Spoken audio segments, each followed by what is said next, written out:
compare the Otter Creek Labs Hydrogen S762 and the Combat Application Technologies Old Dirty Bastard 762. You're watching Silence is Golden. I'm 12 Spies, and this episode is sponsored by Xstar USA, maker of fine polymer goods in Arizona. Ammo was graciously provided by Global Ordnance. We're using MagTech 200 grain subs, and testing was done in collaboration with Fairmont Firearms. For the best objective data on the market, make sure to check out Pew Science rating. Now, at a glance, these two look very similar with nearly identical dimensions, but there are some key differences we'll go over before testing. The Otter Creek Labs Hydrogen S is made of grade 5 titanium and weighs just 9.3 ounces. It has a Cerakote finish, length of 7 inches, and 1.6 inch diameter. The ODB 718, on the other hand, is made of Inconel 718, as the name implies, and weighs much more at 16.1 ounces, and has a diamond-like carbon finish. I've included the Pew Science scores for each can, but just note that the Host was a Q bolt-action rifle, and the Hydrogen L is a longer overall can. 300 blackout we're testing is semi-automatic, and the action and trigger reset might seem louder than the shot itself. We'll start with a palate cleanser, which will establish a low and high noise range, providing context to the featured can's performance.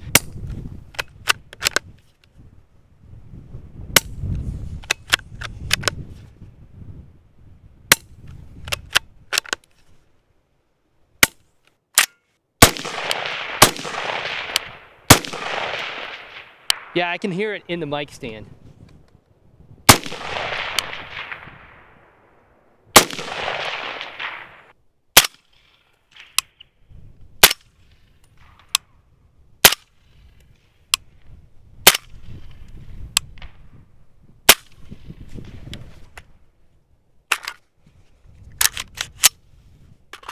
Beautiful.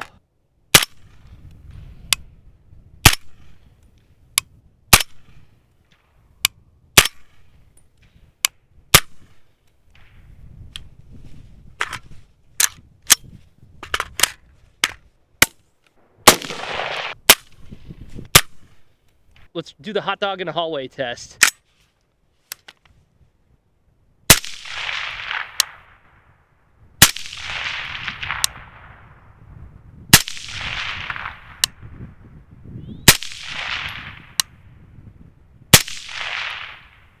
That was a lot higher pitched, I feel.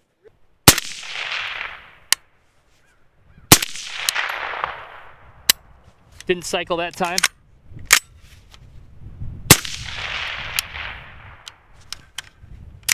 Failure to eject, casing got lodged. No.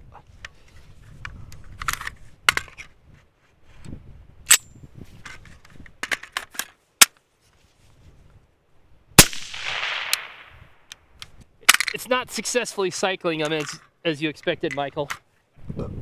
Oh, it cycled that one.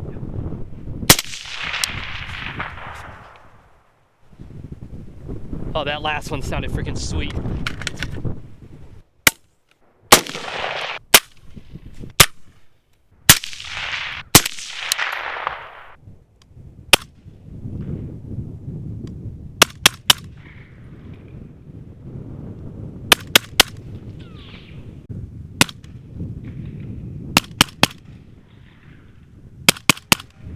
The hydrogen was noticeably lighter and made little difference in feel between the can being on or off.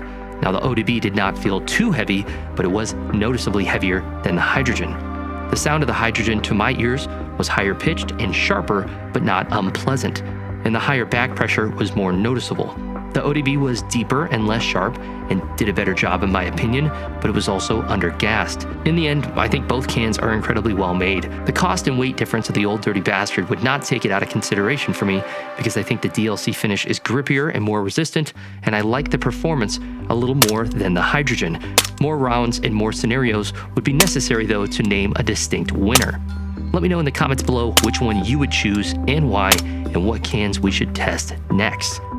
Thanks for watching. Remember, take a break from social media and the news, especially as we're in election season and every issue seems heightened and paramount. Just because you can hear everyone's opinion on an issue doesn't mean we should. Be intentional about your intake like you would an intentional and healthy diet. a controlled portion of the issues balanced with an abundant portion of gratitude and the perspective that we can only control and change our individual actions, and we should use those actions as our primary means of sharing what we hold true, not just making gun videos and ranting at the end. Have a great weekend. Christ is Lord. Get out there and tell someone the NFA is big lame.